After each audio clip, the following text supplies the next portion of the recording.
নমস্কার, সুপ্রভাত আমার পরমপ্রিয় ছাত্রছাত্রী।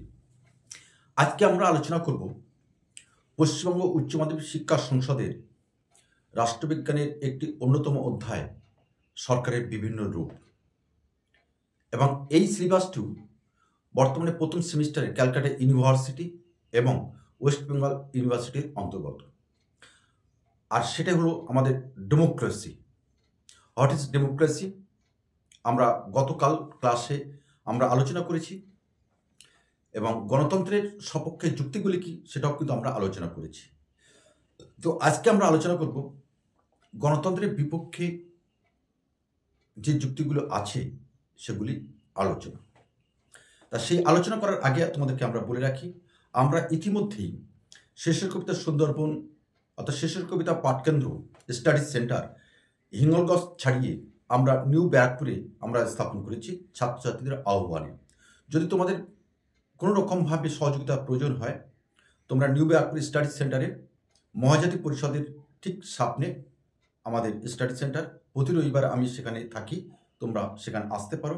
যদি আমার কিছু দেওয়ার থাকে এবং তোমার যদি কিছু নেওয়ার থাকে, অবশ্যই দুজনের মধ্যে ভাব বিনিময় করা যাবে। তো আজকে আমরা আলোচনা করব গণতান্ত্রিক শাসন ব্যবস্থার বিপক্ষে যুক্তি। আমরা পূর্বেই আলোচনা করেছি গণতান্ত্রিক শাসন ব্যবস্থা হলো প্রকৃষ্ট শাসন ব্যবস্থা, যে ব্যবস্থার মধ্যে মানুষের আশা আকাঙ্ক্ষা প্রতিফলিত হয়, বাস্তবায়িত হয়। আর এই গণতন্ত্রের পক্ষে রাষ্ট্রবিজ্ঞানীরা, রাষ্ট্রবিদরা বলিষ্ঠ যুক্তি অবতারণা করেছিলেন সেখানে। কিন্তু এই শাসন ব্যবস্থা, বলিষ্ঠ শাসন ব্যবস্থা, সুমধুর শাসন ব্যবস্থা, গণতান্ত্রিক শাসন ব্যবস্থা হলেও এই শাসন ব্যবস্থার বিরুদ্ধে অসংখ্য যুক্তির অবতারণা করা হয়েছে। কেন অবতারণা করেছে সেইগুলি আমরা আলোচনা করব। কারণ আমরা ইতিমধ্যেই জানি যোগ্য ব্যক্তিরাই যোগ্য স্থানে থাকলে তবেই কোনো একটি ব্যবস্থা সুন্দরভাবে প্রতিফলিত হতে পারে। আর এখানে আমরা দেখছি, অর্থাৎ গণতান্ত্রিক শাসন ব্যবস্থায় আমরা বিপক্ষে যে যুক্তিগুলো আমরা দেখছি সেগুলি হলো এই এক, তোমরা পয়েন্টটা এইভাবে লিখবে, অক্ষম অযোগ্যের শাসন। অক্ষম অযোগ্যের শাসন। গণতান্ত্রিক শাসন ব্যবস্থা সাফল্য নির্ভর করে যোগ্য ব্যক্তিদের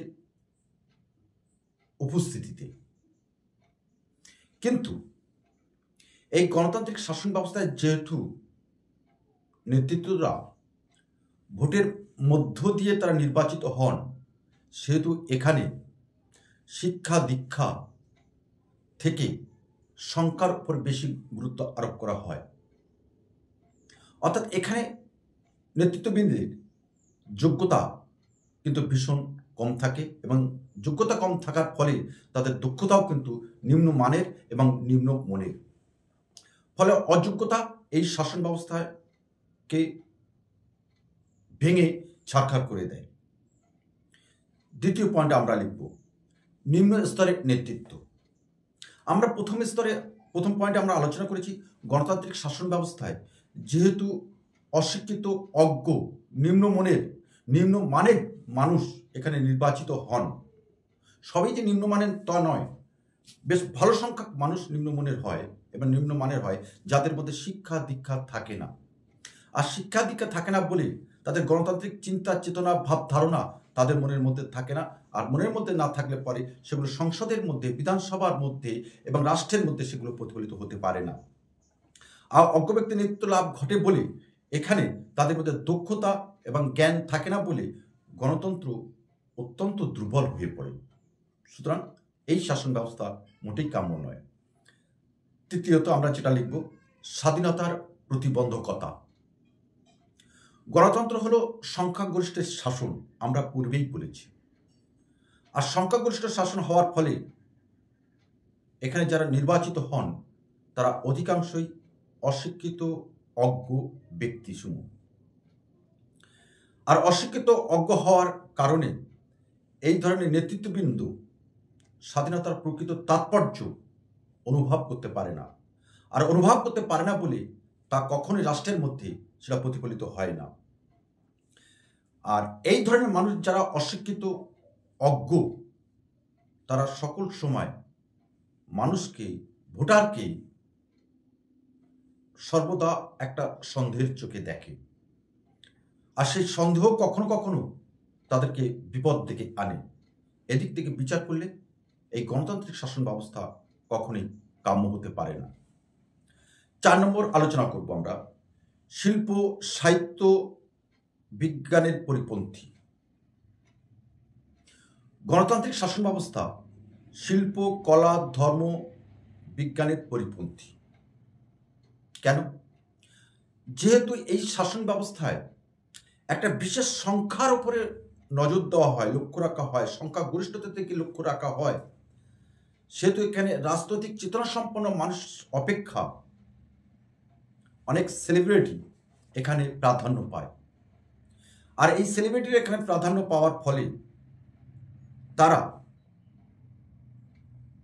অশিক্ষিত হয়, অজ্ঞ হয় এবং নিম্ন মনের মানসিকতার অধিকারী হয়।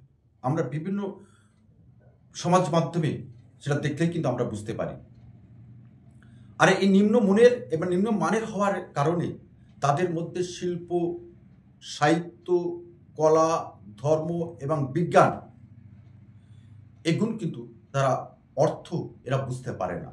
আর বুঝতে পারে না বলে এই সকল বিষয়গুলি যেগুলো মানুষের সঙ্গে, মানুষের মনের সঙ্গে, মানুষের হৃদয়ের সঙ্গে ওতপ্রোতভাবে জড়িত, সেগুলো কিন্তু কখনো বাস্তবায়িত হতে পারে না, প্রতিফলিত হয় না। তাই গণতান্ত্রিক শাসন ব্যবস্থা কখনোই কাম্য নয়। 5 নম্বরে আমরা আলোচনা করব, যেহেতু একাদশ শ্রেণীতে এর নম্বর থাকবে 5 এবং বিএ ডিগ্রি কোর্সে এর নাম্বার থাকবে 10, সেই কারণে আমরা 6টা পয়েন্ট আলোচনা করেছি। যারা বিএ পড়ছো তারা 6টা পয়েন্ট লিখবে, যারা একাদশ শ্রেণীর সেকেন্ড সেমিস্টারে পড়ছো তারা লিখবে 5টা পয়েন্ট। নিলে পূর্ণাঙ্গ নম্বর পাবে বলে আমরা আশা করছি। আর এখানে যদি তোমাদের নোটস দরকার হয় তাহলে আমাদের হোয়াটসঅ্যাপে সরাসরি আমাদের লিখে পাঠাবে, আমরা সাহায্য করার জন্য আপ্রাণভাবে চেষ্টা করব। কারণ শেষের কবিতা সুন্দরবন পাঠকেন্দ্রটি একমাত্র ছাত্রছাত্রীদের জন্য, অন্য কোনো কার্যে নয়। কারণ এখানে কোনো বিনোদনের কোনো জায়গা নেই, এখানে কেবলমাত্র পড়া পড়া পড়া। আমরা 5 নম্বর যে পয়েন্টে আলোচনা করব সেটি হলো আমলাতন্ত্রের প্রাধান্য। গণতান্ত্রিক শাসন ব্যবস্থায় আমরা দেখেছি এখানে সরকারের যাবতীয় কাজকর্ম সরকারি কর্মচারীদের মাধ্যমে সেগুলো বাস্তবায়িত হয়। কিন্তু এই শাসন ব্যবস্থায় আমলাতন্ত্রের এমনভাবে প্রাধান্য দেওয়া হয় যার ফলে সরকারি কর্মচারীরা এই সকল কাজগুলি তারা সুষ্ঠুভাবে পরিচালনা করতে পারে না বা সম্পন্ন করতে পারে না।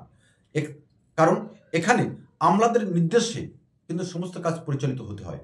শুধু তাই নয়, এই কাজ করতে গিয়ে কখনো কখনো বিলম্ব হয় এবং বিলম্ব শুধু হয় তাই নয়, সেই কাজ কিন্তু বাস্তবে প্রতিফলিত হয় না এবং অযথা সময় এখানে নষ্ট হয়।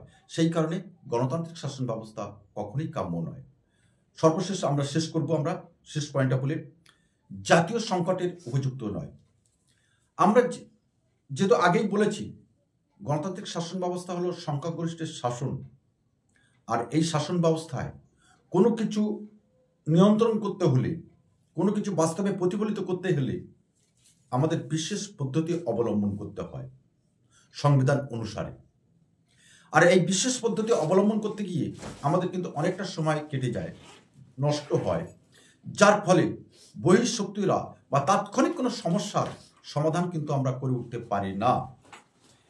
এবং জাতীয় সংকট কিন্তু তার মধ্যে কিন্তু আমাদের দেশে নেমে পড়তে পারে বা যে কোনো দেশে নেমে পড়তে পারে গণতান্ত্রিক শাসন ব্যবস্থার যে সকল দেশগুলি আছে। সুতরাং জাতীয় সংকটের দিক থেকে বিচার করলে এই গণতান্ত্রিক শাসন ব্যবস্থা কখনোই কাম্য নয়। এটাই ছিল আমাদের আজকের প্রধান বিষয়বস্তু। ঠিক এই রকম যদি তোমরা কোনো আলোচনা এবং বিষয়ভিত্তিক কোনো সাজেশন যদি পেতে পারো, অবশ্যই আমাদের চ্যানেলটি সাবস্ক্রাইব করে রাখবে এবং বন্ধুদের মধ্যে ভালো লাগলে অবশ্যই একটু শেয়ার করে দেবে। এইটুকু তোমাদের কাছে আমরা প্রত্যাশা করি। তবে আজ আমরা এখানে রাখি, আগামী কোনো এক সকালে তোমাদের সাথে নিশ্চয়ই আমার আবার দেখা হবে। নমস্কার।